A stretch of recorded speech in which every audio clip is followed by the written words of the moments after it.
যে গভীর নিম্নচাপটা তৈরি হয়েছিল বর্তমানে অনেকটা দূরে সরে গেছে আমাদের পশ্চিমবঙ্গ থেকে। বর্তমানে অবস্থান করছে এটা ছত্তিশগড়ের কাছাকাছি এবং আরও ধীরে ধীরে দূরে সরে যাচ্ছে।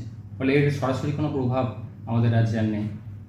তবে নর্মাল মনসুনের কারণে, এটা মৌসুমি বায়ুর কারণে বা নিম্নচাপ অক্ষরেখারও কিছুটা প্রভাব রয়েছে। ফলে হালকা ধরনের বৃষ্টিপাত কন্টিনিউ করবে দক্ষিণবঙ্গের জেলাগুলিতে।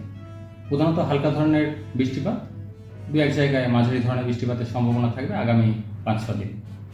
তারপর আবার কিছুটা বাড়ার সম্ভাবনা থাকবে 4 তারিখ থেকে দক্ষিণবঙ্গের জন্য। উত্তরবঙ্গের ক্ষেত্রে বৃষ্টিপাত বাড়বে, বিশেষ করে উত্তরবঙ্গের উত্তরের জেলাগুলো অর্থাৎ দার্জিলিং, কালিম্পং, জলপাইগুড়ি, কোচবিহার, আলিপুরদুয়ার। এই জেলাগুলো আগামী এক সপ্তাহ দু এক জায়গায় ভারী বৃষ্টিপাতের সম্ভাবনা রয়েছে। আর বিশেষ করে বৃষ্টিপাতের পরিমাণ আরও বেশির দিকে থাকার সম্ভাবনা জলপাইগুড়ি, আলিপুরদুয়ারের ক্ষেত্রে। এই জেলাগুলো দু এক জায়গায় ভারী থেকে অতি ভারী বৃষ্টিপাতের সম্ভাবনা থাকছে। অন্যান্য জেলাগুলো মালদা, 2 দিনাজপুরে প্রধানত হালকা থেকে মাঝারি ধরনের বৃষ্টিপাতের সম্ভাবনা। বৃষ্টিপাত বেশি থাকার সম্ভাবনা উত্তরবঙ্গের উত্তরের 5টা জেলাতে।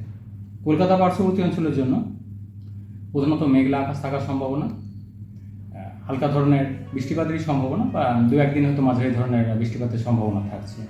বৃষ্টিপাতের পরিমাণ এই মুহূর্তে খুব বেশি সেরকম থাকবে না কলকাতা পার্শ্ববর্তী এলাকার জন্য। প্রধানত হালকা ধরনের 2-1 দিন হয়তো মাঝারি ধরনের কোথাও কোথাও বৃষ্টিপাতের সম্ভাবনা থাকবে। তাপমাত্রা সর্বোচ্চ 32-এর কাছাকাছি কলকাতা পার্শ্ববর্তী অঞ্চলের জন্য।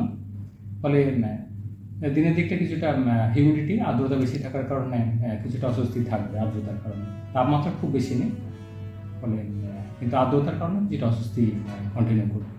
আর হালকা বৃষ্টি মাঝে মধ্যে কন্টিনিউ করবে কলকাতা পার্শ্ববর্তী অঞ্চলের জন্য। যে সতর্কবার্তা কিছু সতর্কবার্তা এই মুহূর্তে খুব একটা উল্লেখযোগ্য কিছু নেই দক্ষিণবঙ্গের জন্য।